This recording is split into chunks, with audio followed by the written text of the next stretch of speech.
네. 아, 원장님 안녕하세요.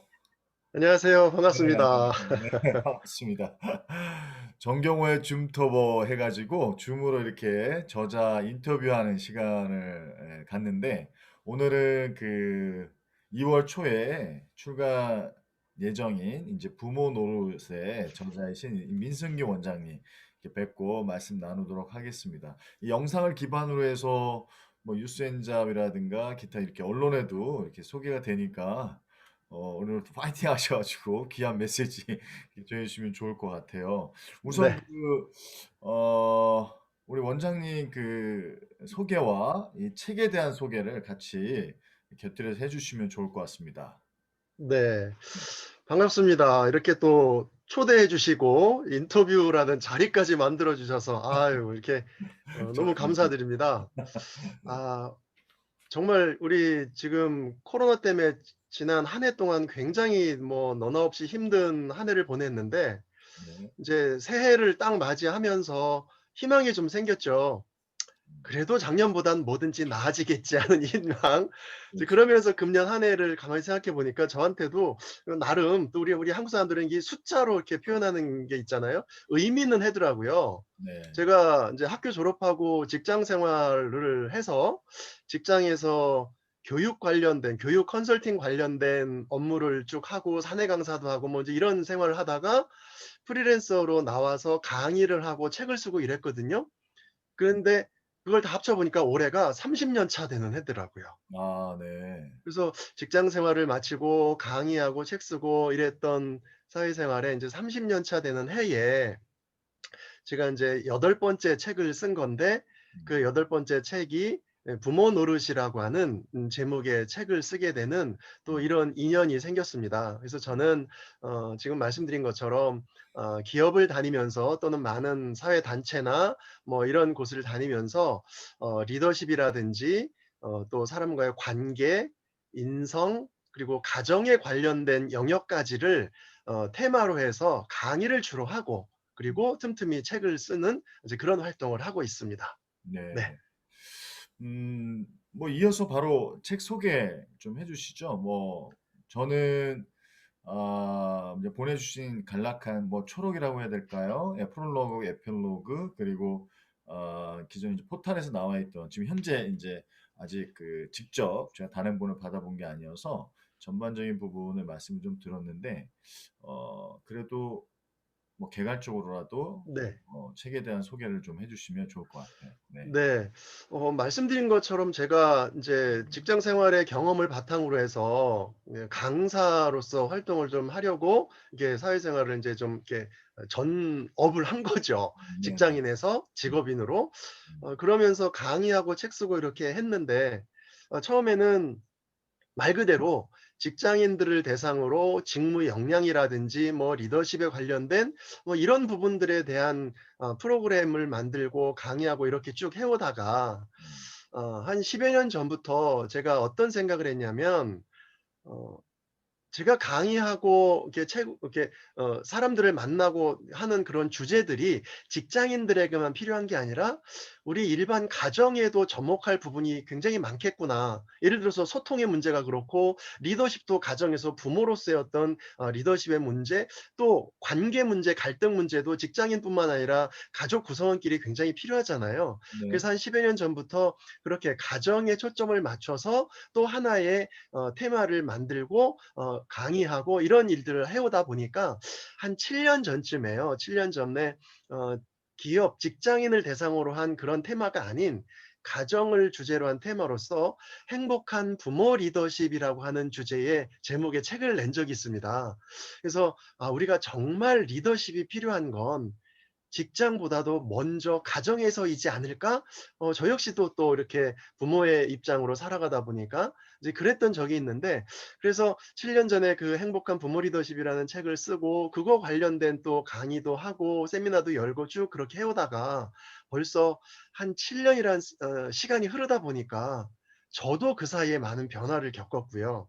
우리 아이들이 이제 성인으로 성장을 하고 또 저 역시도 7년 전보다 또 더 많은 학습을 하게 되고 경험을 하게 되고 그러다 보니깐 저에게도 아 내가 그때 그 책에서 이야기했던 것에 일부는 수정도 좀 필요하고 일부는 좀 보완도 필요하고 추가할 내용도 필요하겠다는 생각이 들어서 작년에 마침 코로나 때문에 약간 시간적 여유가 있었던 그런 것을 계기로 그렇죠. 해서 네네. 다시 한번 그 주제로 책을 한번 엮어 보자 해서 역시 가정을 주제로 했으면서도 특히 요번에 이제 부모라는 키워드를 뽑아서 지난번 부모 리더십에 이어서 이번에는 부모 노릇이라고 하는 좀 투박한 제목의 책으로 엮었던 겁니다. 그래서 음. 지금 요 책의 내용은 크게 세 파트로 나눠져 있는데요. 음. 어 우리가 부모로서 어떻게 역할을 잘할 것인가, 아이들 자녀를 어떻게 잘 양육할 것인가에 대한 내용이 핵심이긴 하지만 그 내용을 들어가기 전 단계도 굉장히 중요하다고 생각을 해서 첫 번째 파트는 좋은 부모가 되려면 결혼이라고 하는 것에 대한 가치관과 준비 단계부터 우리가 어 이 프로세스를 밟아가는 것도 중요하겠다는 생각을 해서 음. 뭐 저희 아이들도 이제 벌써 성인이 돼 있습니다만 언젠가 결혼을 해야 될 텐데 결혼이라고 하는 것부터 제대로 단추를 꿰었을 때 '좋은 부모가 될 확률이 훨씬 더 높아지지 않을까.' 하는 생각에 결혼 이야기를 일단 파트 1 에서 좀 다뤘고요. 두 번째는 결혼을 했으면 부모가 되기 전에 부부로서의 삶이 또 우리가 굉장히 중요하잖아요. 네. 그러니까 부모의 역할을 잘하기 위해서는 부부로서의 관계와 역할을 잘 조율하는 것도 중요한 부분이다 싶어서 이제 두 번째 파트에서 그 이야기를 다루고 그다음 이제 정말 다루고 싶은 이야기를 세 번째 파트에서 부모의 이야기로 이렇게 크게 세 가지의 영역으로 구성을 한 그런 겁니다. 그래서 음. 저도 올해 이제 28년 차 결혼한 지 28년 차 되고 있는데 이제 그러다 보니까 저 역시도 중년의 부모의 한 사람으로서 뭐 저라고 모든 걸 다 잘했겠습니까? 저 역시도 돌아보면 정말 '아 그때 내가 왜 그랬지.' 음. 그런 경험들도 수없이 많은데 그런 것들을 저만 겪을 게 아니라는 거죠 보니까. 그래서 그러한 경험들을 좀 같이 나누면서 '아 나만 그런 게 아니구나.'라고 때로는 위로도 좀 받았으면 좋겠고요 이 책을 통해서. 꼭 '아 이렇게 해야 됩니다.'라고 좋은 얘기만 하는 게 아니라 저의 실수담도 있고 누구나 할 수 있는 간구할 수 있는 부분들을 좀 미리 예방할 수 있는 이런 이야기들을 좀 나누고 싶어서 요번에 이 책을 구성하게 됐습니다. 네. 음. 그러면은 인제 좋은 부모가 되기 위해서는 좋은 부부 관계가 필요하고 좋은 부부 관계를 위해서는 좋은 결혼을 해야 되고 네. 그렇잖아요. 근데 네. 인제 이게 어찌 보면은 너무나 지극히 우리가 이성적으로 판단했을 때는 당연히 그런 프로세스가 정상적인데 사실은 현재 보게 되면 결혼 자체에 있어서도 약간 어려움을 겪는 사람들도 있고 네. 그러니까 뭐 네 뭐 다 그런 건 아니지만 이렇게 우리가 원하든 원치 않든 어떤 결혼이 되고 나서 부부 간에 이게 너무 안 맞아 버리면 그 안 맞아 버리는 관계 때문에 뭐 별개혼한다거나 뭐 이혼한다든가 뭐 이렇게 진행이 되잖아요. 네. 그러면 그 관계들 속에서 아이들에 대한 것들이 꼭 좋은 부모와 좋은 결혼에 대한 것들만이 전제 조건이 돼야 되냐. 이건 좀 물음표가 있지 않을까요? 왜냐하면 네네. 기존에 어 어찌 보면은 우리가 기존의 전통적인 어떤 결혼관, 가정관에 의하면 지금 학부모들 사이에서도 이게 완전히 구분이 되는 게 반 이상은 사실은 한부모 가정도 꽤 한부모죠. 예 많거든요. 네네.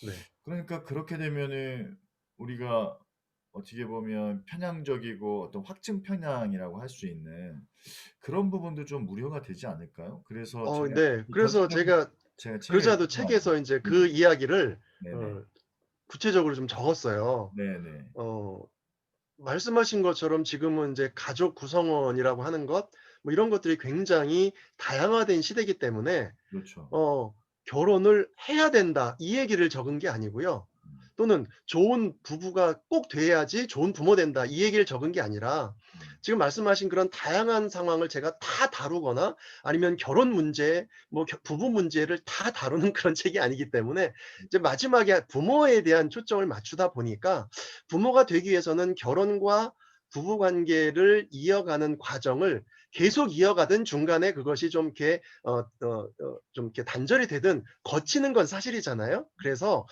"결혼을 해야 된다. 부부 관계가 깨지면 안 된다." 이 얘기가 아니라 부모가 되기 전에 어쨌든 거쳐가야 되는 두 개의 단계도 이걸 뚝 떼어 놓고 그냥 갑자기 '아 좋은 부모는 이러면 됩니다.'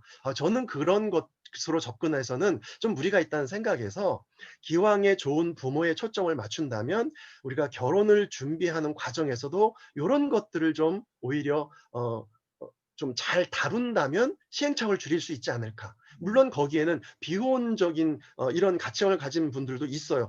하고 싶어도 못하는 분들도 물론 많지만 요즘은 이제 비혼에 대한 가치관을 가진 분들도 꽤 많거든요. 많죠. 그런 분들은 그런 분들의 가치관을 존중하는 거죠. 그러나 만약에 결혼을 한다면 음. 우리가 놓칠 수 있는 이런 부분들은 좀 걸러가자. 이게 인제 초점이 되는 거죠. 예. 왜냐하면 인제 저는 지극히 인제 어떻게 보면 인제 저희 세대로 보게 되면 인제 20 대, 30 대, 뭐 40 대, 50 대, 60 대, 70대 이게 나눈다는 게 그렇지만 X세대와 베이비부머 세대 이렇게 세대별로도 이렇게 관념이 틀린데 최근에 두 가지 사건 때문에 여쭤본 거예요. 그 정의 사건.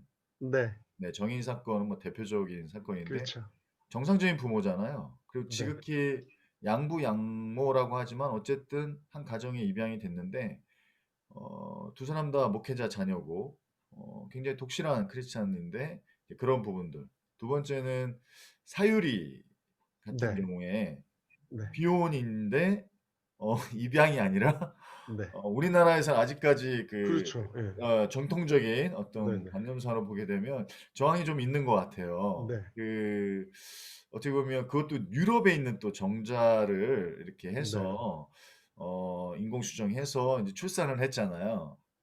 자 그러면 이 부분에서는 좀 이렇게 너무 특화된 예일 수도 있는데 이것이 점점점 세대별로 이게 이렇게 입장 차이가 좀 분명히 있는 것 같아서 네. 제가 어 뭐 사실은 좀 도발적인 질문일 수도 있지만 좋은 부모가 되고 결혼이 되고 그러니까 부부가 되고 그전에 결혼에 대한 부분에서 이 틀 자체가 사실은 20-30 대들한테는 약간 좀 뭔가 이렇게 뭐라 그러죠? 저항을 일으킬 수 있는 음. 소지도 되다 보니까 뭐 제가 한번 여쭤본 그런 거죠. 네. 독자도 있을 수 있겠죠, 네 당연히. 네. 뭐 근데 제 책이 모든 사람한테 다 마음에 그럴 들 순 수 있는 없죠. 건 그럴 아니고 순 없죠. 그러니까 제가 그래서 전제하는 게 음.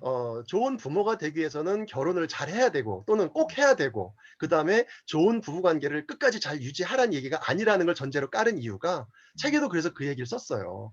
우리 음. 주변의 결혼관에 대한 가치관이 나와 다르다고. 음. 비혼족이든 사유리 같은 뭐 사례든 음. 얼마든지 있을 수 있는 걸 우리는 인정하는 시대를 살아야 된다. 음. 다만 제가 다루고 싶은 거는 음. 결혼을 한다면 그래서 부부가 되고 아이를 낳아서 왜냐하면 부부가 됐지만 아이를 안 낳는 부부도 많잖아요, 그렇게 네. 따지면. 음. 그러니까 결혼을 하면 부부가 됐으니까 꼭 애를 낳아야 된다. 이런 얘기를 쓴 게 아니고 결혼을 해서 부부가 됐다면 그리고 부부가 돼서 아이를 낳아서 부모가 됐다면 그 세 단계를 거친다면 각각의 단계마다 요런 점들을 염두에 둔다면 시행착오를 줄여서 궁극적으로 우리가 가고자 하는 좋은 부모의 모습에 조금은 더 갈 수 있지 않을까 하는 이게 큰 틀이고요.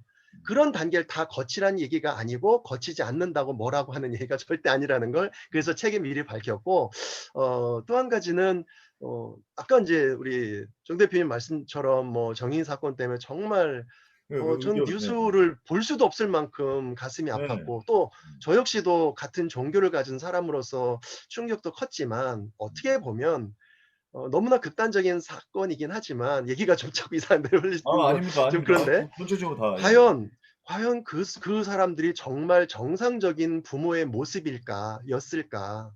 근데 외형상으로 겉모습만 봤을 때는 그러니까 외형상으로 봤을 외양성만 때는 그런 거지 너무나 그 정상적인 사람이 정상적인 부모의 자격과 조건을 갖춘 사람이 저는 아니었다고 보고요. 음. 더 들어가면 종교적인 얘기라 조심스럽지만 네. 뭐 언론에서는 뭐 "독실한 크리스찬으로서"라고 하는데 그건 독실한 크리스찬처럼 보인 거지 전 절대로 독실한 크리스찬이라고 인정할 수 없거든요. 외형상만 그런 그렇잖아요. 것뿐이죠. 그죠. 네, 실제로. 교회 다니고 뭐 예배에 꾸준히 참석하는 걸 독실한 크리스찬이라고 이렇게 보통 사람은 얘기하는데 그건 절대로 그래서는 안 된다고 저는 봐요. 그냥 종교 생활 열심히 하던 사람이었다고 정도로 끝내야지. 음. 그래서 이제 그런 조건을 가진 사람들조차 이렇게 하는 대로 저는 이제 들어가는 건 좀 무리가 있고 어쨌든 제 의도는 부모가 되기 전에 두 단계를 거칠 수 있는 그런 상황이었을 때 단계별로 우리가 그냥 너무 대충 지나간 다음에 애를 낳고 나니까 부모가 되니까 덜커덕 '내가 그럼 어떻게 해야지 좋은 부모 될까?' 그 단계에서만 열심히 한다고 갑자기 좋은 부모 되기는 어렵지 않을까. 그래서 인제 선제 관리하는 거 이제 음. 그런 것까지 한번 넓게 보고 싶었습니다, 이 책으로. 음. 뭐 얘기 나온 김에 사유리 소위 말하는 입양은 아니고 이게 네. 인제 모가 되는 거죠. 부모 노릇이 아니라 이제 모 노릇을 인제 사유리가 네. 시작하는데 네. 이런 현상이나 이 부분이 굉장히 조심스러운 부분이긴 한데 아직까지 우리나라에서는 굉장히 좀 저항이 심한 것 같아요. 근데 그런 부분에 양육적인 관점까지는 어렵지만 뭐 고런 부분을 같이 모아서 사유리라는 분이 어떻게 보면 대단한 결심을 한 건데 정상적인 틀을 좀 깬 거잖아요. 그래서 이제 어떻게 보면 왜 홀모가 되는 건가요? 뭐라고 해야 되나? 이렇게 말 그대로 항부모인데 엄마만 있는 아이로서 인제 계속 성장해 나가는데 그런 게 보시기에 어떤 그 부모 노릇의 저자로서 음. 뭐 조언이라고 해야 될까요? 어떤 견해라고 해야 될까요? 어떻게 보시는지. 뭐 굉장히 요즘은 그런 거 포함해서 다양한 케이스가 있죠. 네. 요즘 이제 입양에 관련된 것도 이제 굉장히 일상화돼 있는 모습도 있고 음. 그래서 그런 다양한 이제 관점에서 보면 일단 저는 뭐 더 사실은 그쪽 부분에 대해서 이렇게 많은 전문적인 경험을 갖고 있지 않아서 조심스럽긴 하지만 네. 그냥 한 가지만 좀 말씀을 드린다면 제 책에도 인제 그런 내용이 있긴 한데요. 제가 원래 이 책을 썼던 거는 '이렇게 해야 좋은 부모 되니까 이렇게 이 책 가지고 열심히 잘 배워서 좋은 부모 되세요.' 그게 아니라 네. 너무 그렇게 좋은 부모 되려고 많이 배우려고 하지 말고 너무 좋은 부모 되려고 애쓰다가 '나는 왜 이거밖에 안 되지?' 스스로 자책하지 않았으면 좋겠다는 쪽에 포인트를 두고 썼습니다 사실은. 오히려 네. 그런 짐과 네네. 부담을 덜어버리는. 부담을 좀 덜었으면 좋겠다는 거예요.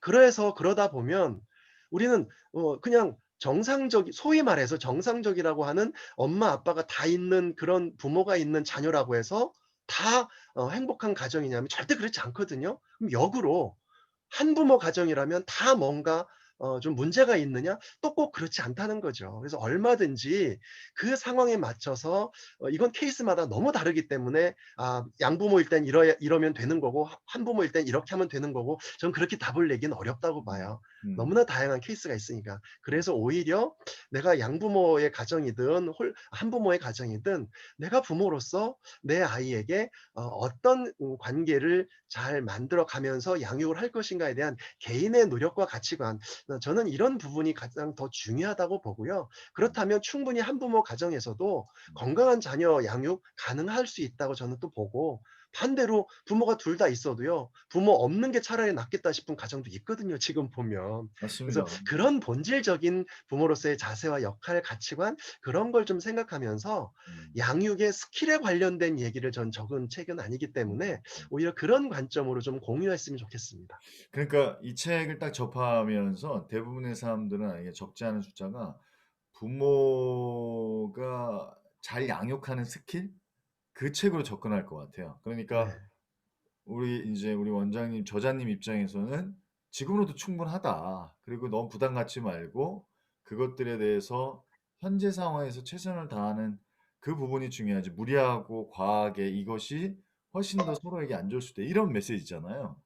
근데 네네. 이거를 제가 봤을 때는 약간 그런 스케일 쪽으로 접근하는 분들이 꽤 많을 것 같아요. 저도 그렇고. 그래서 네네. 그다음 네. 질문도 사실은 그다음 질문도 '아 그럼 양육을 어떻게 하면 잘할 수 있나?' 뭐 이런 부분에 있어서도 어떤 우리 기업에서 하듯이 매니지먼트 하듯이 뭔가 이렇게 매니지먼트 스킬, 리더십 스킬을 자꾸 접목하는 스킬을 배우고 싶어 하는 게 아닌가 생각이 드는데 뭐 얘기 나왔으니까 바로 이어서 여쭤보면 그러면은 지금 우리나라 부모들의 그 어떤 자녀 양육에 대한 현재 상황은 어떤 것 같으세요? 자 진단을 좀 해 보신다면 점검을 좀 해 어. 보신다면 어떠신 것 같아요? 어 지금 그래서 말씀 주신 것처럼 제가 책의 제목에 인제 부제를 그래서 꼭 달았습니다, 아 부제를. 그죠. 그래서 그 그렇죠. 부제가 뭐냐면 그냥 부모님들 그러면 '아 이 책 읽으면 부모님들은 잘할 수 있겠구나. 그러니까 예. 좋은 스킬 많겠다.' 싶을 것 같아서 그 네네. 위에다가 "완벽하지 않아도 충분히 괜찮은 부모입니다." 네. 요렇게 인제 일부러 부제를 좀 달았고요. 그래서 음. 고 밑에 인제 몇 가지 글을 좀 적어서 너무 좋은 부모, 잘하는 부모, 양육 스킬을 잘 갖추는 부모 되려고 애쓰지 말고 음.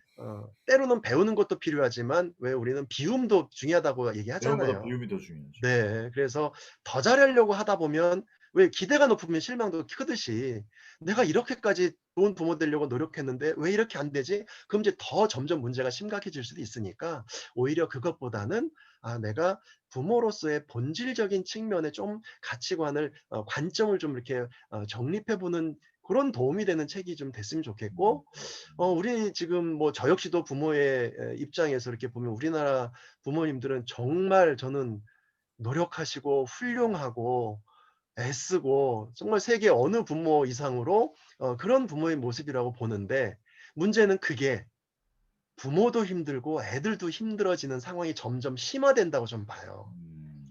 요즘 드라마도 왜 어 재작년인가요? 벌써 인제 해가 지나서 스카이 캐슬이라고 하는 드라마 있었잖아요. 예 그쵸. 네. 너무나 뭐 우리 한국 사회를 이렇게 들었다 놨다 했었죠. 근데 충격적이었습니다. 예. 그 드라마 나오고 나니깐 '진짜 저건 드라마라 그렇지 저거 너무 심한 거 아니야.' 했더니 어느 특정 지역에서 사는 분들은 저거는 유도 아니야." 이런 분들도 계시더라고요 세상에. 그러더니 작년부터 인제 금년 초까지 또 했던 드라마 중에 펜트하우스라는 또 드라마가 있었죠.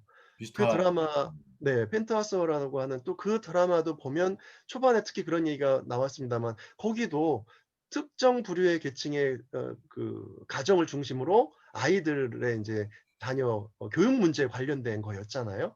그 이후에 인제 다른 얘기들로 이렇게 얽힌 얘기로 확산은 됐지만 거기에 중심도 아이들 자녀 양육, 학교 뭐 진학 문제 뭐 이런 것들이었다는 것을 이렇게 보면서 결국은 우리가 뭐 세상이 변해서 학력이나 스펙이 아니라 아이들의 창의성을 중심으로 직업이 변하고 아무리 얘기를 해도 아직은 우리나라 부모님들의 특히 우리 세대 정도의 부모 세대 그리고 쪼끔 우리보다 후배되는 부모 세대의 인식에는 그래도 학력과 성적과 스펙이면 뭔가 어떻게 될 거야.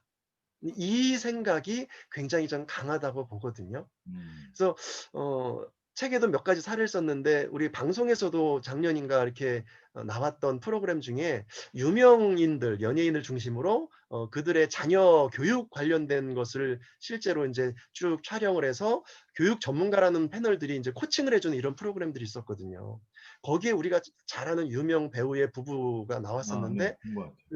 그 자녀들 보면 이제 초등학교 저학년이에요. 뭐 1-2-3 학년 정도밖에 안 되고 그 아이 중에 하나인가 막내인가는 뭐 초등학교 들어가기도 전인데 학원을 10 개씩 다니는 거예요. 이런 모습이 나왔거든요. 그런데도 그 부모는 이거는 평균밖에 안 된다는 거예요, 자기 동네에서는. 그런데 그런 모습들을 보면서 세상에 그 어린아이의 자녀 양육을 학원과 학습으로 모든 걸 이렇게 지원해 주면 나는 잘하는 거라고 생각하면서도 무려 아이당 10 개의 학원을 보내면서 '나는 보통밖에 안 돼. 더 하는 집도 있어.' 이러면서 불안해하고 그렇게 못하는 가정이 훨씬 더 많음에도 불구하고 '나는 중간밖에 안 되는 부모야.' 이런 생각을 하는 일들이 저는 이렇게 적지 않다는 것을 보면서 우리나라의 부모님들의 인식에는 여러 가지 외향적 변화는 4차 산업혁명 시대를 살아가지만 실제 내면적인 가치 구조에는 아직도 20 세기를 살아가지 않을까. 음. 그래서 저 역시도 굉장히 그런 걸 좀 벗어나기 위해서 애를 써고 저는 그래도 나름 이런 현장들을 좀 접하기 때문에 노력을 했는데 저도 겪어 보니까 저 아들 둘 키우는 동안 수능 5번 치렀거든요. 네네. 그런 과정 속에 편치만은 않더라고요.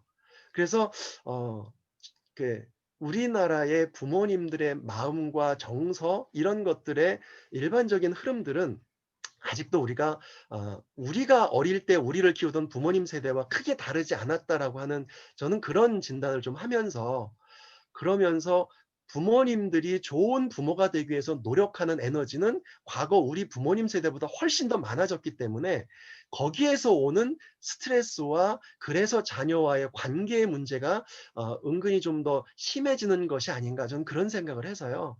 제가 요 책을 통해서는 좀 일부 부모님들이 조금 짐을 좀 내려놨으면, 그럼 내려놓기 위해서 우리가 생각을 어떻게 좀 바꾸면 되고, 그러면서 자녀들을 좀 좋은 관계 속에서 양육하는데 좀 팁이 될 수 있는 그런 것들 약간을 넣고, 구체적인 자녀 양육의 어떤 스킬이라든지 케이스에 대한 해답을 주는 거, 소위 말해서 유명한 어떤 아동학자, 교육학자가 뭐 이렇게 방송이나 이런 데서 "아 요런 아이는 요렇게 하면 됩니다." 저는 그런 처방전은 없습니다.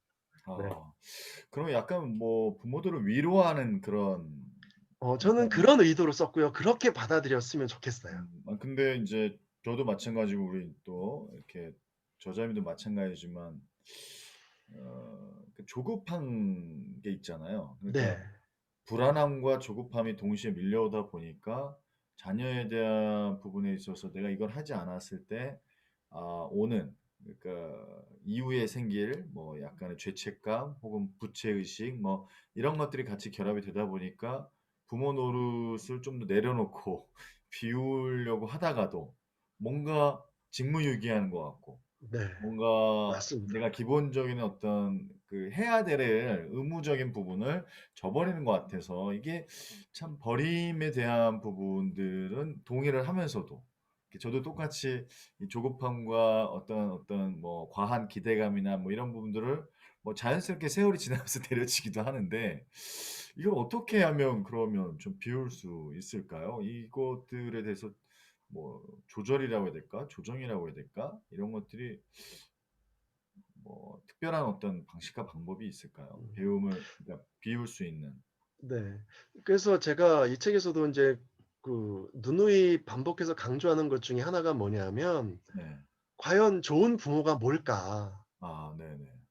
거기에 대한 인식이 이렇게 좀 이렇게 바뀌지 않으면, 뭐 저 음. 같은 사람이 책을 아무리 써도 바뀌지 않겠죠 그러면. 그래서 그러니까 그 좋은 부분을. 부모라는 게 먼저 네네. 정리가 돼야 되는군요. 좋은 부모라는 게 뭘까?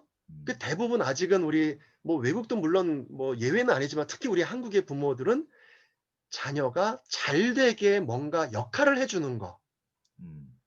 그렇게 돼야 좋은 부모라고 맞아요. 생각하는 경향이 뭐 아직도 사회적으로. 강하다는 거죠. 예. 네. 사회적으로 예 잘 되게. 그렇죠. 그러니까 기본적으로는 공부 잘하게 도와줄 수 있어야 되고, 좋은 학교 진학시켜야 되고, 그다음에 좋은 직업을 가질 수 있도록 도와주고, 심지어는 결혼을 잘할 수 있게끔 뭔가 보태 줘야 되는 것까지. 부모 찬스 뭐 이런 거. 그렇죠. 예예. 네. 그런 것까지가 됐을 때 그래도 '나는 나름대로 우리 아이들에게는 좋은 부모였어.'라고 스스로 위안을 하는 것이 아닌가 하는 거죠. 음. 근데 저는 좋은 부모의 모습은 그럴 수도 있겠지만, 제가 그렇게 할 수 있는 역량이 안 돼서 그런진 모르지만요. 저는 좀 다르게 보는 거예요. 음. 아이가 살면서 나는 우리 부모님하고 정말 좋은 추억을 쌓으면서 성장한 그런 경험을 가지고 살았어. 살다 보니 점점 나이를 먹고 이렇게 살아가다 보니 세상은 이러이러한 가치관을 가지고 살아볼 만해. 그래서 궁극적으로 일정 나이가 지나면 '아 나는 이런 일을 하면서 살고 싶어.' 그래서 자기가 하고 싶은 일이 생기도록 지지해 주는 역할을 해 주는 거. 음. 자칫하면 이런 얘기를 하면 배부른 소리 한다는 이야기를 하시는 분이 있을 것 같아요. 그런데 저는 정말 그런 쪽으로 인식에 전환되지 않으면 이 책 읽으실 필요 없습니다. 그냥 본인 하시던 대로 하셔야 돼요. 저는 그런 인식의 전환이 있는 부모가 필요하다고 보고, 그래야 부모 자신이 덜 힘들어요. 그래야 부모 자신, 어떻게 아이 결혼할 때 집까지 턱턱 사 주겠어요 지금. 그렇지 않습니까? 지금 직장 생활에서 먹지도 쓰지도 않고 몇 년을 모아야 뭐 집을 사내 만에 하는 형국에 음. 애를 낳고 교육시키면서 자녀가 결혼할 때 집까지 턱턱 해 준다? 저는 못합니다. 그런 상황에 아까 말씀드린 것처럼 자녀가 잘 살 수 있도록 잘 되도록 해 주는 것이 좋은 부모가 아니라 음. 자녀가 어떤 삶을 살아갈 수 있도록 생각하느냐를 지지해 주는 과정에 같이 동참해 주는 부모, 그리고 나서 일단 건강하게 자녀가 스스로 삶을 살도록 독립하게 해 주셔야 되고요. 그렇게 독립하게 된 다음에 저는 이 책의 맨 마지막에 인제 마무리를 그렇게 했거든요. 그렇게 해 놓고 나서 아이들이 독립하고 난 뒤에 남은 부부가, 우리 흔히 왜 빈둥지 증후군 얘기하잖아요. 그러고 나서 '이제 나는 할 일 다 했구나.' 했을 때 남은 부부의 노후가 어떤 모습으로 자녀에게 비치는가, 음. 여기까지 준비돼야 좋은 부모라고 생각하거든요. 아, 둥지를 그러려면 떠나고 난 이후에 네네. 그 그러려면 이후까지. 둥지를 떠난 자녀들이 사는 모습을 보면서 남은 노부부가 살아갈 준비까지 해야 좋은 부모라는 거죠. 음. 그때 자녀가 신경 쓰고 불편해하고, 자녀가 이제 부모를 보면서 도와줄 수는 없지만 도와줘야 된다는 부담감에 시달리게 하는 것도 저는 좋은 부모의 모습이 아니라고 생각합니다. 음. 제가 지금 90이 다 된 부모님을 28 년째 저는 한 집에 모시고 살거든요. 음. 전 그래서 더 처절하게 느껴요.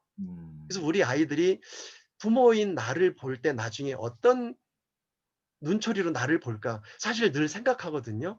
그래서 좋은 부모됨의 마지막 마무리는 거기까지 가야 된다면, 그러면 자녀가 잘 되게 하는데 20 세기의 관점으로 올인한다? 저는 이제는 불가능한 시대라고 보거든요. 음. 그래서 그 말씀을 좀 드리는 거예요. 근데 인제 뭐 옳으신 말씀인데 인제 두 가지 부분에서 첫 번째가 인제 부모 찬스에 대한 부분과 두 번째 인제 은퇴에 대한 부모 은퇴에 대한 두 부분의 세부적인 질문이 될 수 있을 것 같은데 사실 지금 20-30 대들이 저희들이 20-30대 비교했을 때 봐도 단순 비교만 해도 대단히 뛰어난 친구들이 많거든요. 그럼요. 네. 엄청난 역량과 엄청난 스펙과 스펙과 막 예. 예 말도 안 되는 그 예. 비교 아주 그냥 단순 비교를 하더라도 근데 서울이 답은 아니지만 뭐 서울이 어쨌든 인구 수도 가장 많고 그 안에서의 어떤 경제 활동 인구도 가장 많으니까. 근데 젊은 층이 결혼을 더더욱 안 하는 이유 중에 또 하나가 여러 가지 출산에 대한 부분에서 지금 숲을 바라보는 게 아니라 나무를 바라보고 있잖아요. 뭐 창원 시 같은 경우에 뭐 1 억을 주겠다 뭐 이런 식의 뭐 육아 하나가 아이 하나가 뭐 1 억도 아니고 이 접근 자체가 굉장히 제가 봤을 때는 완전히 왜곡이 돼 있고 아주 너무 단편적이고 편협적이다는 느낌이 드는데 아이들이 만약에 그러니까 뭐 결혼한다라고 했을 때 과연 두 사람이 결혼을 하는 과정에서 맞벌이가 아니고 매벌이면 말 필요도 말할 수도 네. 없고 맞벌이를 한다 하더라도 두 사람이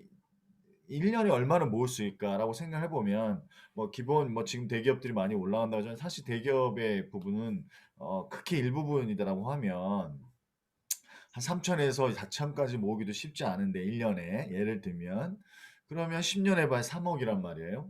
그러면은 26, 27에 대학을 졸업하고 네. 나와서 36 그러면 어느 정도의 부모 찬스라는 부분은 그래도 최소한 이게 깔아 줘야 되는 거 아닌가라는 생각이 들 음. 정도로 네. 너무나 열악하고 이 출발 자체가 너무 달라져 버리는 거죠. 지금 강남 같은 경우는 뭐 상속 증여가 어마어마하게 일어난다고 하잖아요. 맞아요. 그냥 예. 매도를 해 버리면은 이게 양도소득세가 너무 나와 버리니까 네. 그냥 아예 증여를 해 버리겠다. 이 전략이 이렇게 네네. 가 버리니까 양극화는 뭐 이미 인제 뭐 논의할 필요가 없을 정도로 당연한데 그러면 최소한도로 부모로서 부모 노릇을 한다면 저 같은 경우도 당장 그렇거든요.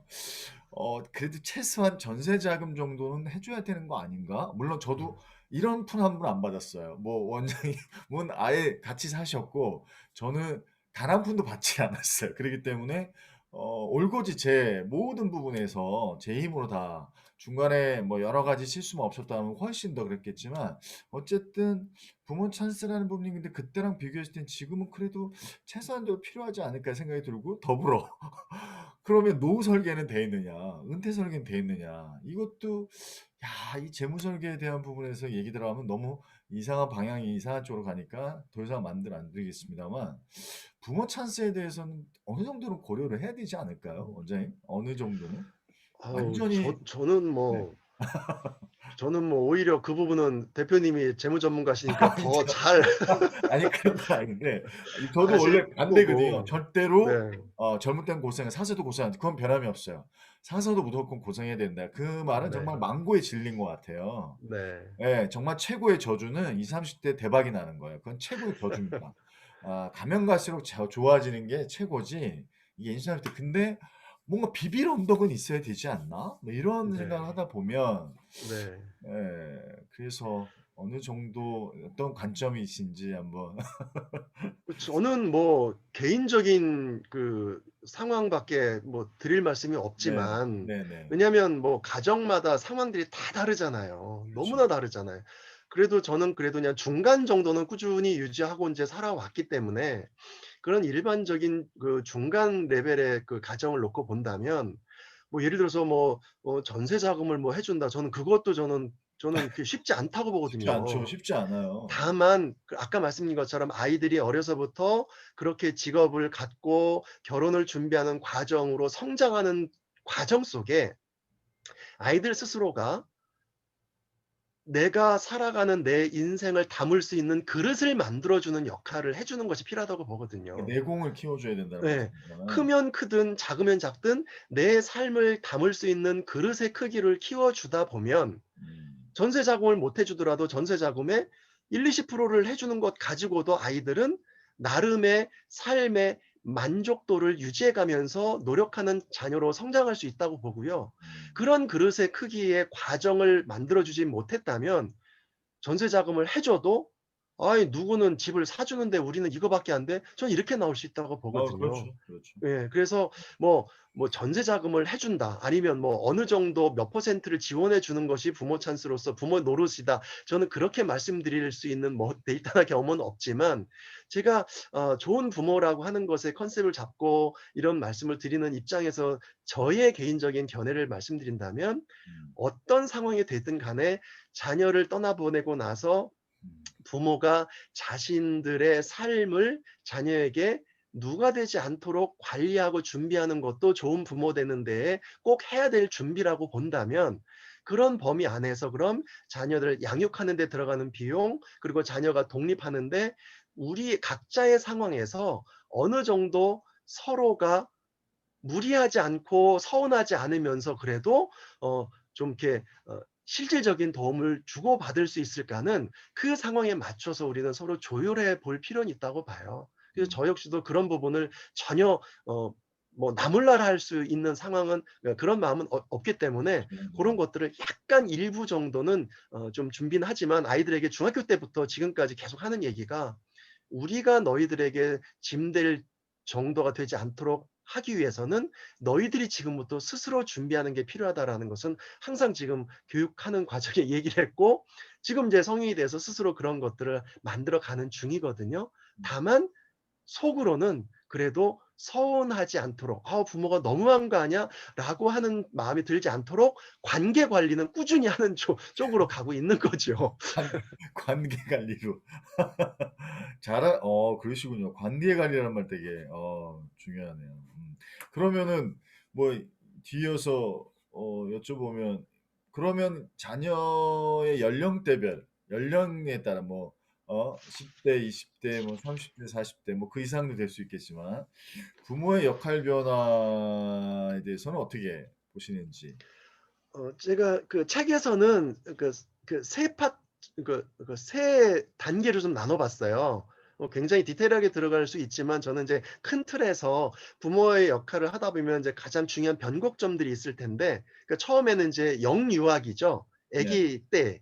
아기 때의 부모의 또 역할, 이건 이제 경험이 없기 때문에 더 힘들고요. 두 번째는 이제 주로 초등학교 시절인 아동기 때, 음. 그다음에 중고등학교 시절인 청소년기 때, 음. 그 이후에는 이제 성인이기 때문에 그 단계는 제가 뺐고요. 그래서 음. 크게 이 세 단계로 좀 나누어서 음. 가장 단계별 우리 부모로서 한번 좀 생각해 봐야 되는 키워드를 좀 뽑아 봤는데요. 첫 단계가 인제 영유아기 아이 때에 부모 노릇 처음 해 보는 그런 그 순수한 상황에서 굉장히 시행착오가 많을 때인데, 음. 요때는 가장 중요한 게 인제 뭐 많이 알려져 있는 겁니다만, 자녀와 그 부모 사이에 애착이라고 하는 거 있잖아요. 네. 그 애착 형성에 대한 것이 고 시기에는 뭐니 뭐니 해도 가장 중요하다라고 음. 저는 보고요. 저 역시 이렇게 공감을 하고. 근데 여기서 책에서도 제가 썼지만 인제 중요한 거는 뭐냐면, 모든 이 뭐 육아 교재라든지 육아 전문가들이 요 시기에 아이들과 아기들과 부모의 애착 형성이 안 되면 그 아이의 인생이 막 힘들어질 것처럼 이야기하는 책이나 그런 전문가들이 굉장히 네, 많아서 맞아요, 많아요. 사실은 잘못하면 불안해지는 거예요. 네, 그럼요. 저는 이 책이 불안을 덜기 위해서 쓴 네, 건데 그렇죠. 저도 거기에 숟가락 얹으면 안 되잖아요. 그래서 애착이 중요하다는 얘기는 썼지만 저는 그 뒤에 과잉 애착 음. 이거 경계합시다는 얘기를 썼어요. 어 오히려 과유불급이죠. 모자란만 그죠, 받아요. 그죠. 예. 그래서 우리 인제 그 육아계에 유명한 전설이 있죠. 육아의 3종 세트라고 하는 거. 자연분만 해야 된다는 거예요. 네, 네, 그다음에 반드시 일정 기간 동안 모유를 먹여야지 애가 잘 된다는 거죠. 네. 그다음에 세 번째는 3살 때까지는 어쨌든 부모가 직접 키워야지 남의 손 타면은 애 정서 안 좋다 막, 소위 말하는 이 육아 3종 세트 때문에 맞벌이 부부, 요즘 젊은 부부가 얼마나 부담감 가지고, 이거 세 가지 다 못해준 부모는 '나는 아이들 어릴 때부터 제대로 부모 노릇 못 했어.' 자책하더라는 거죠. 저는 음. 그럴 필요 없다는 얘기를 좀 전하고 싶었어요. 음. 상황이 되면 그 세 가지가 된다라고 한다면 더할 나위 없이 좋겠지만, 많은 전문가들이요. 저는 뭐 그런 육아 전문가는 아니기 때문에 그런 사례들이나 전문가들의 연구 결과를 보면 음. 사실은 애착이 중요하지만 음. 그 애착이 중요하다는 것을 연구하고 일반화시킨 그 연구자들조차도 과잉 애착이 오히려 더 위험하다는 얘기를 합니다. 진짜 중요한 그렇군요. 건 네네. 과잉 애착을 피하는 거죠. 그래서 음. 상황이 되면 제왕절개해서 출산할 수도 있는 거고, 상황이 안 되면 모유 수유 못할 수도 있는 거예요. 그렇다고 아이 정서가 망가져서 회복이 불가능하다? 아니라는 거죠. 우리 너무 그런 데에 혹해 가지고 상술의 마케팅에 넘어가는 이런 일 없었으면 좋겠고, 중요한 건 그러니까 영유아기에 자녀를 키우는 부모님 스스로가 아이를 양육하면서 편안함을 유지할 수 있는 선에서 아이를 양육하도록 하는 거. 그거는 각자의 가정마다 다르잖아요. 이 정도 해 줘도 우리는 편안해. 그럼 그 정도 해 주면 되는데, 우리는 요 정도밖에 못 하지만 고렇게 하는 걸 넘어가면 우리가 불편하고 힘들어서 안 돼. 그러면 그거를 무리해서 넘어가지 않으면서 그냥 그 선에서 해도 죄책감 갖는 이런 거 안 해도 된다라고 하는 것을 저는 음. 오히려 좀 말씀드렸어요. 이제 음. 고런 부분이 인제 영유아기 때는 제일 중요하고요. 자, 음. 아동기 때는 이제 초등학교 들어가서 이제 초등학교 6 년간의 과정 속에, 저는 예전에 인제 그 인성을 주제로 책도 쓰고 인성에 관심을 갖고 있는 사람이지만 많은 그 학자들의 연구 결과도 마찬가지로 요 아동기 시절에 가장 중요한 건 사회성을 좀 이렇게 체험하게 해 주고 길러 주는 부분. 그래서 초등학교 6년 동안 우리가 인제 그 아이에서 아동기로 들어가서 학교 생활이라고 하는 것을 인제 시작하다 보니까 자칫 요때의 부모님들이 본격적으로 그때부터 막 이렇게 학습지, 학원, 공부 이쪽으로 이제 막 신경을 많이 쓰지 않습니까? 저는 그것보다는 음. 그게 자연적인 커리큘럼 속에서 넘어가되, 그 시기는 정말 사회를 경험해 보는 거잖아요, 얘네가 제도권 안에서 학교라는. 물론 또 이렇게 나오면 그게 안 되는 아이들도 있어요. 검정고시를 봐야 되고 막 뭐 이런 또 홈스쿨링하고 막 이런 거 있는데, 그런 것들을 떠나서 일반적인 우리 초등학교를 경험하는 아동기 때는 학습 지향적인 것보다는 아이들이 사회성이라는 것을 체험하고 그 사회성을 이렇게 쌓아갈 수 있도록 하는 데 초점을 맞추는 부모로서의 관점. 좀 고런 부분들이 나중에 인성과도 연결이 되기 때문에 가장 중요한 포인트가 됐으면 좋겠다. 음. 고런 생각을 갖고요. 음. 그다음에 이제 마지막 세 번째가 중고등학교 이 청소년기가 청소년기로 제일 갔을 때. 제일 궁금한데요. 청소년기. 아이가 청소년기면 부모는 갱년기거든요. 그래서 인제 청소년기와 그러니까 갱년기에 갱년기와 청소년기가 예 이제 이 전쟁이 시작될 네. 텐데, 네. 그럴 때에는 고 청소년기에 가장 또 우리 한국의 부모들이 초점을 맞추는 게 학업, 그러니까 진학과 진로 문제인데, 저는 그 부분보다 더 중요한 건 아이의 자아 정체감이라고 하는 거거든요. 그래서 저도 이제 다른 프로젝트 때문에 한번 해본 경험이 있는데, 그 강점, 성격적 강점을 찾아보면서 그것을 가지고 아이들과 함께 학업과 진로와 진학과도 이렇게 연결시켜 줄 수 있는 고런 프로그램들이 많이 있습니다 보면. 네. 요즘은 검색해 보면 성격 많이 있습니다. 강점 진단, 그럼 무료로도 해줄 수 있는 그 세계적인 사이트가 음. 있어요. 음. 다 연구 데이터를 기반으로 한 거니까. 음. 이제 그런 걸 가지고 초등학교 아동기 때 형성된 사회성과 인성을 기반으로 이제 중고등학교 사춘기 아이들의 성격 강점을 가지고, 우리 대표님 좀 잘 알다시피 마인드셋이죠. 네. 마인드셋. 음.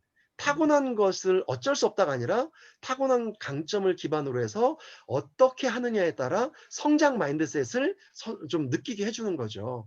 이제 그런 것들을 부모가 이제는 막 잡아 끄는 부모 역할이 아니라 청소년기가 되면 옆에 나란히 서서 같이 가주는 부모 역할을 하는 게 참 중요하다고 봐요. 이게 안 되니까 사춘기 갱년기가 맨날 전쟁 나는 거거든요. 음. 이제 고렇게 크게 세 가지 발달 단계별로 한번 나눠서 단계별 키워드를 음. 애착과 과잉 애착의 조율, 그래서 인제 제가 양면성이라는 얘기를 했고요. 그다음에 아동기 때의 인성이라는 그 의미를 담은 사회성, 그리고 음. 청소년기의 자아 정체감, 요런 키워드들을 한번쯤 생각해 보는 부모 노릇을 하는 거, 요런 것에 한번 의미를 둬 보면 어떨까. 저는 고런 것들을 인제 좀 다뤄 보고 싶어서 사례와 함께 이야기를 좀 풀어 봤습니다. 근데 이제 영유아기 아동기는 이제 직접적으로 바로 인제 이해가 되는데 이 청소년기 자아 정체감을 갖도록 유도하는 과정에서 일단 받아들이려고 하지 않은, 그러니까 물론 인제 호르몬상으로도 인제 변화가 있듯이 우리가 갱년기를 겪듯이 사춘기도 그 비슷한 맥락이라고 보면 되잖아요. 뭔 얘기를 해도 받아들이지 않는, 같이 함께 하자, 뭐 뭘 하자, 뭘 하자 해도 받아들이지 않는 이 상황에서 경중의 차이는 분명히 좀 있는 것 같아요, 경중의 차이. 그럴 때 부모로서 가져갈 수 있는 어떤 뭐 전략이라고 해야 될까? 역할에 대한 전략? 혹은 부모 노릇을 하는 방향성은 청소년기에 특히 더 지금 많은 부분들이 궁금해하실 것 같고 어려워하실 것 네. 같고, 예, 그래서 아까 초반 모두에도 말씀하셨지만 비움에 대한 부분도 말씀하셨는데 저도 비움에 대한 부분으로 굉장히 많이 수양을 하고 있거든요. 그래서 굳이 산에 안 가도 굳이 기도가 나오고 수행의 과정에 있는데, 좀 더 말씀을 좀 해 주신다라고 하면 네. 그것이 상중하의 경중을 좀 나눠서 말씀해 주셔도 좋고, 아니면 다 뭉뚱그려서 음. 최절정기에 있는 청소년기에 있는 아이들을 뭐 우리 원장님 사례로 말씀해 주셔도 되고, 원장님도 비슷하게 겪으셨을 거 아니에요. 그쵸? 그럼요.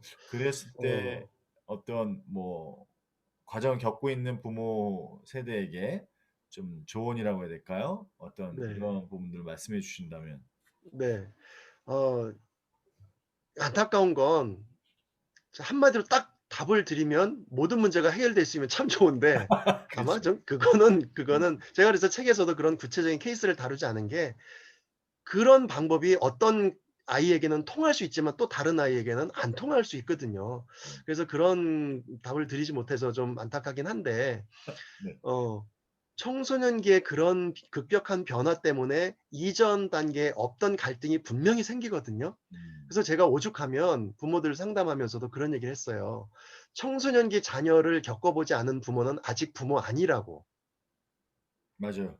그죠. 예. 음. 너무 달라지거든요. 음. 그런데 그래도 희망이 있는 건 뭐냐면, 아까도 그래서 말씀드린 것처럼 영유아기 때부터 그리고 아동기를 거칠 때까지 청소년기 이전 단계에서 부모가 어떻게 했느냐가 청소년기에 굉장히 힘을 발휘할 수 있다는 거예요.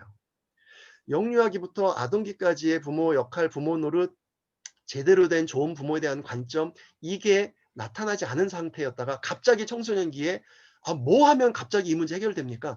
그건 안 된다는 거죠. 그래서 역설적일 수는 있지만 음. 청소년기에 그 문제를 해결하고 싶은 부모님들, 그런 갈등들 때문에 고민하는 부모님들이 되지 않으려면 이미 지난 분이야 부부는 조금 어렵겠지만, 그래서 제가 인제 결혼부터 시작해서 이렇게 얘기를 전개한 건데, 어 네. 아이를 낳으면 아동기 때까지의 그 과정 관리가 어떻게 됐느냐에 따라서 청소년기의 갈등과 전쟁의 수위를 조절하는 데 저는 키가 된다고 보는 거죠. 그래서 그런 전제가 좀 있으면 좋겠고. 선행이 돼야 된다라는 거네요. 네네. 네. 그게 안 되고 갑자기 이게 되는 건 정말 어렵고요. 그다음, 그럼에도 불구하고 청소년기의 그런 변화된 자녀의 모습들, 사실은 아동기 때까지 굉장히 고분고분하는 아이도 청소년기에 갑자기 돌변하는 아이도 많이 있거든요. 돌변하죠. 예. 그래서 인제 충격을 받는 부모님들도 많은데, 자 그럴 때 이제 부모님들이 뭐 '아이와 어떻게 하면 좋을까?' 고민들을 많이 하시잖아요. 어 그래도 큰 틀에서 많이 적용할 수 있는 방법이, 일단 부모님들이 대화하는 말투나 방법의 변화를 좀 주실 필요가 있어요.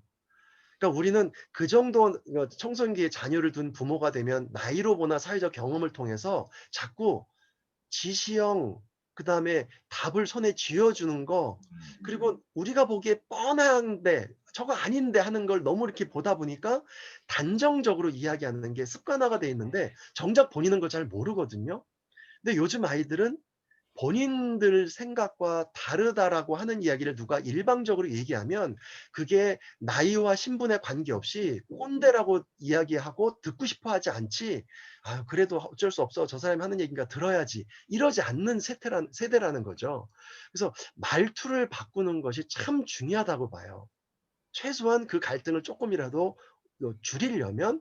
그래서 이것이 지시형, 단정형, 명령형 뭐 이런 투의 말투를 좀 바꾸는 거죠. 이렇게 권유형, 제한형, 혹은 오히려 아이에게 인제 좀 말을 할 수 있도록 이렇게 유도해 주는 고런 이야기의 패턴들. 그래서 부모들이 고 청소년기 아이들과 이야기할 때에 첫 마디를 쪼끔 바꿔 주는 노력만 해도 일단 부딪히는 강도가 조금은 좀 부드러워질 수 있는 여지가 있다는 거죠, 여지가. 그래서 그 첫 마디의 변화, 요런 부분들을 한번 좀 짚어 주고 싶고요. 두 번째는, 청소년기 아이들은 이제 지가 알아서 다 할 수 있다고 생각하잖아요. 음. 그리고 그때의 특징은 부모하고 무슨 얘기를 하기보다는 친구들하고 다 모든 문제를 상의하고 얘기를 하고 그게 옳다고 생각하는데, 부모들은 서운하거나 "야 니들끼리 얘기한들 그게 답이 나와? 웃기지 마." 자꾸 이렇게 얘기하는데, 그렇죠, 그렇죠. 그거를 존중해 주는 거예요, 차라리. 그래서 아이들의 판단이나 의견을 존중해 주면서 때로는 함께 그 아이들의 판단을 좀 같이 함께 공유할 수 있는 이런 모습을 보이기 위한 노력을 하는 거, 이제 이런 부분들을 이제 좀 생각해 보면 좋겠다는 거죠. 그리고 저 같은 경우는 개인적인 경험이지만 아이가 친하거나 신뢰하는 아이의 친구들을 좀 많이 활용할 때도 도움을 본 적이 있어요. 음. 풀리지 않는 아이와의 관계를 친구와 함께하는 어떤 자연스러운 자리에서 자연스럽게 좀 이렇게 이슈화하거나 뭐 이런 것들. 그래서 친구가 오히려 우리 아이에게 이야기하게끔 해 주는 거, 이런 것들도 하나의 방법일 수 있다는 거죠. 그래서 이런 몇 가지의 사례들을 좀 이렇게 보면서 우리 고 나이대의 부모님들이 이제 중년을 넘어가면서부터 나도 모르게 내 생각과 다르면 윽박지르려고 하거나, 너무 내 생각과 다르면 서운해하거나, 심지어 뭐 이런 모습을 갖게 되는 경우가 참 많은데, 쪼끔은 '아 그렇지 않을 수도 있다.'라고 하는 여유를 좀 가질 필요가 있다고 좀 보거든요. 몇 년 전에 유행했던 뭐 그 아들러의 미움받을 용기, 상처받을 용기가 뭐 괜히 필요했겠습니까? 내 생각과 다르다고 너무 노여워하지 마시고, 청소년기 1-2년 부모 뜻대로 되지 않는 고런 모습이 보이더라도요. 우리 지금 뭐 80, 100 세까지는 다 살아야 되는 시대인데, 뭐 저만 해도 우리 아이 뭐 재수를 넘어서 삼수까지 할 때 제 속은 편했을까요? 그렇지 않거든요. 그런데 조급한다고 또 될 일은 아니라는 거죠. 차라리 1-2년 또는 2-3년 기다려 줬더니 스스로 추스리고 스스로 주워 담는 일들도 많았고요. 그때 기다려 주고 옆에서 같이 걸어가 준 걸 나중에 군대 가더니 "아 아빠 그래도 그때 고마웠어요." 이런 말 하는 일도 있더라는 거죠. 그래서 쪼끔은 고런 부분도 좀 필요하지 않을까. 그래서 우리 부모 세대가 청소년기 아이를 둔 부모 세대가 몇 살 때 뭐 했고 몇 살 때 뭐 했고 이게 딱딱 너무 정해져 있었던 것처럼 요즘 아이들도 커가야 된다는 생각을 좀 안 하는 것도 저는 필요하다고 봅니다. 그래서 전 음. 진짜 저한테 몇 년 전부터 지금 2-3년 동안 좀 주문식으로 이렇게 자기 주문을 하고 하는 말이 있어요. 뭔가요? "그럴 수도 있지." 하는 말하고요. 아. "뭔가 사정이 있겠지." 저는 음. 정말 저 역시 속 터질 일이 왜 없겠습니까? 지금도 그때 이 두 가지 말을 이렇게 몇 번 되뇌인 다음에 애를 부르거나 얘기를 하는 그런 습관을 좀 갖게 아 그러면 좀 됐는데 조절이 되겠네요. 그죠? 굉장히 효과가 음. 있어요 저는. 네. 그래서 음. 좀 큰 틀이지만 그런데 개개인의 가정마다의 상황이 너무 다르고 성격 뭐 유형도 다르겠지만 이런 말씀드린 큰 틀의 몇 가지 방법들을 한번 우리 부모님들도 적용을 한번 해 보면 의외의 효과가 좀 더 저는 있을 거라고 보고요. 뭐 음. 그런 노력 정도는 하실 수 있다고 봅니다. 네. 음. 워낙에 말씀을 잘해 주셔서 시간이 굉장히 빨리 갔는데 그러면 그러네요. 마지막 질문을 이렇게 나눠 볼까 하는데 음 좋은 부모란 무엇인가? 혹은 뭐 좋은 부모의 완성? 이 쉽지 않은 어떤 그 정의인 것 같은데 이것을 정리한다는 건 쉽지 않을 텐데 좋은 부모로서 완성한다 혹은 좋은 부모가 된다라는 것에 어떻게 보면은 모든 것들이 다 함축적으로 들어갈 것 같아요. 네. 이 부분으로 좀 마무리해 주시면 좋을 것 같습니다. 네. 어떻게 하면 좋은 부모로서 마무리할 수 있을까요? 뭐 참 쉽지 않은 주제이기 때문에 제가 감히 "이렇게 하면 좋은 부모로서 마무리가 아름답습니다." 말하기는 참 어렵고 조심스럽죠. 음. 그런데 그래도 나름의 경험과 생각으로 한번 좀 드리고 싶었던 말씀을 저는 인제 뭐라고 했냐면 이제 크게 두 가지예요. 좋은 부모가 되기 위해서는 아까도 우리 이미 말씀 나눈 것처럼 자녀를 양육하는 과정 속에 '어떻게 해야 좋은 부모일까?'까지만 생각해서 자녀를 다 키우는 데 모든 걸 쏟아붓지 말고 자녀가 독립해서 떠나고 난 다음에 남은 부부의 모습 속에서도 좋은 부모의 모습을 우리는 마무리적인 측면에서 놓치지 말았으면 좋겠다는 거죠. 그래서 저는 인제 책에서 그런 시기에 자녀가 떠나고 난 다음에 남은 노부부의 세 가지 관리 그거를 신경 쓰고 준비하는 것도 좋은 부모가 되는 데 있어서 보이지 않지만 굉장히 중요하다고 봤습니다. 그게 인제 건강 관리, 그다음에 음. 관계 관리, 그다음에 재무 관리였던 음. 거였어요 사실은. 우리 왜 요즘 기업에서도 은퇴자 교육 이런 거 많이 하잖아요. 음. 거기에서도 이 세 가지 주제가 빠지지 않고 나오는데 음. 우리가 인생 기본 80-90을 살아가는 그런 시대에서 보통 우리가 뭐 50-60 대가 되면 자녀들이 다 이제 독립해서 나가지 않습니까? 그럼 50-60 대부터 우리가 남은 부모로서의 인생을 인제 또 부모가 독립을 해서 살아가야 될 때 그때 그 자녀 양육의 과정까지 모든 걸 쏟아붓다가 본인의 건강 관리를 못한다면 정말 이제 서로 간에 부모 자식 간에 낭패가 되는 경우가 많습니다.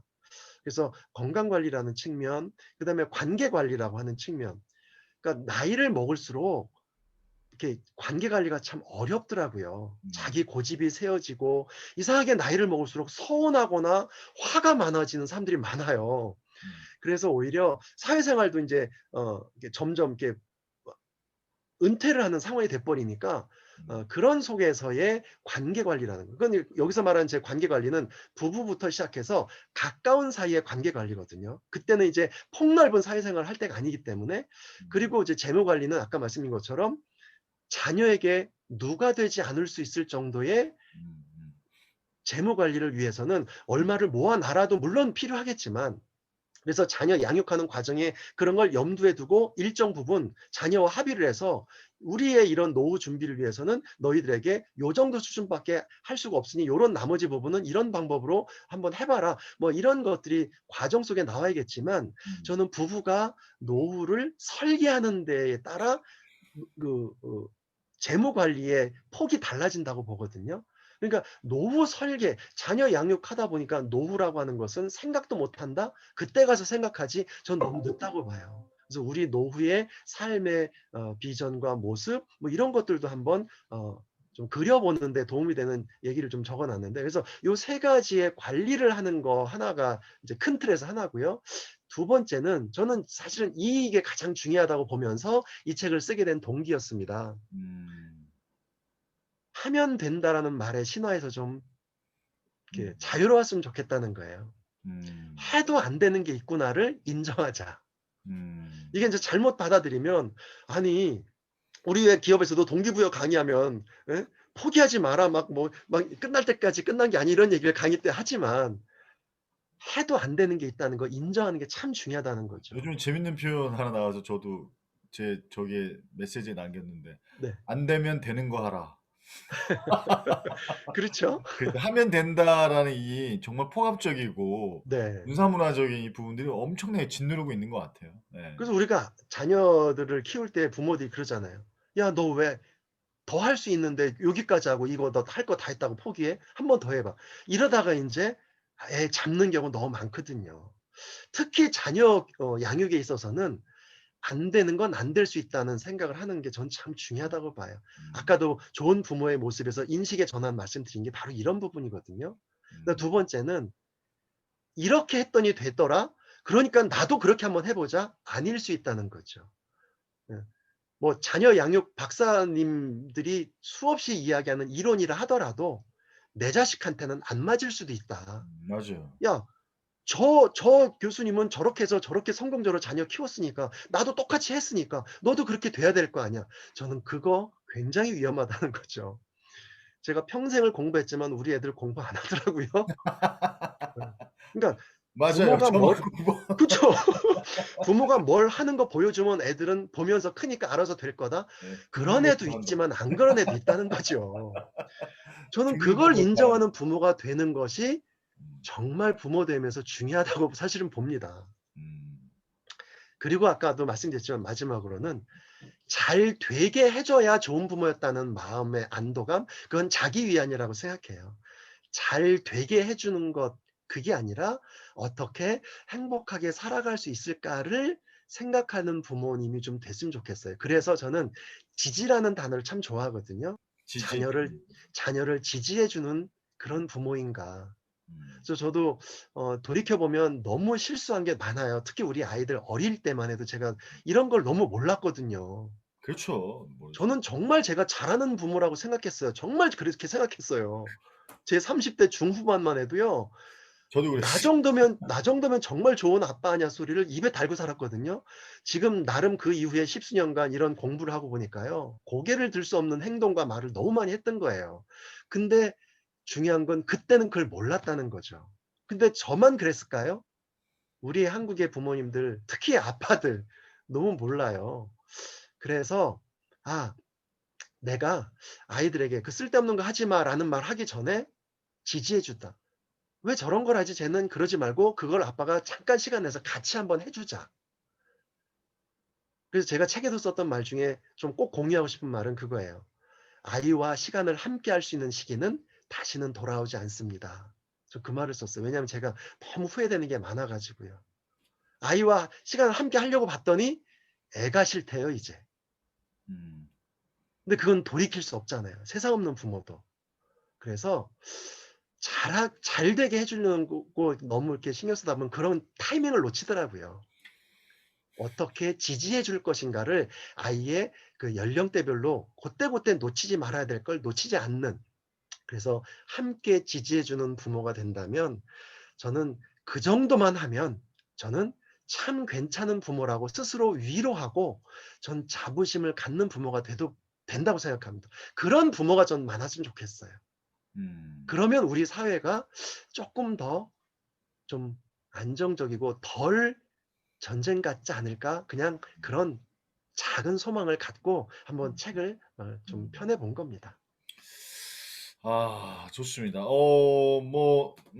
저도 이제 말씀 들으면서 인제 여러 가지 인제 깨달음이 좀 오는데 함께 할 수 있는 시간이 생각보다 얼마 남지 않았다. 이 부분이 굉장히 가슴에 크게 와 닿고 그 부모라는 단어가 가지고 있는 엄청나게 막중한 그 부담감이 좀 있는 것 같아요. 누구에게나 다 마찬가지이겠지만 어 저는 적어도 그런 부분에 있어서 이 책이 그리고 인제 말씀하신 내용이 어떤 인사이트를 주고 어떤 성찰의 계기가 될 수 있다고 분명히 생각을 하는데 마지막 그 한 문장으로 정리를 하죠.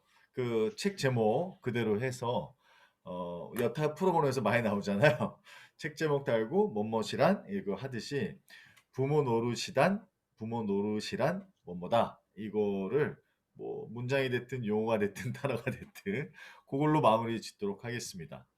최종적으로 부모 노릇이란 딴딴딴따따 요걸로 어 정리를 하면서 오늘의 줌터뷰 마무리 짓도록 하겠습니다. 네. 자, 부모 노릇이란? 부모 노릇이란 아이가 행복한 삶을 사는 과정 속에 좋은 추억을 선물해 주는 것이다. 아니요. 원장님 딱 한 단어로. 아 부모 노릇이란 단어 네. 하나로 단어 정의를 하나로요? 내리시는 거예요. 예. 네. 그러니까 딴딴딴 문장으로 얘기하시는 게 아니고 부모 노릇이란 뭐 예를 들면 뭐 무지개다. 네. 예를 들면 그런 식으로 한 문장으로 정의를 네. 내려주시고 간단한 네. 네. 그렇다면 그 문장을 단어로 바꾸겠습니다. 네. 부모 노릇이란 추억 보따리다. 추억 보따리다. 네. 그게 무슨 의미일까 궁금하신 분은 책을 주문해서 한번 왜 그런지를 읽어 보시면 네. 좀 그 해설이 되지 않을까 싶습니다. 추억 보따리다.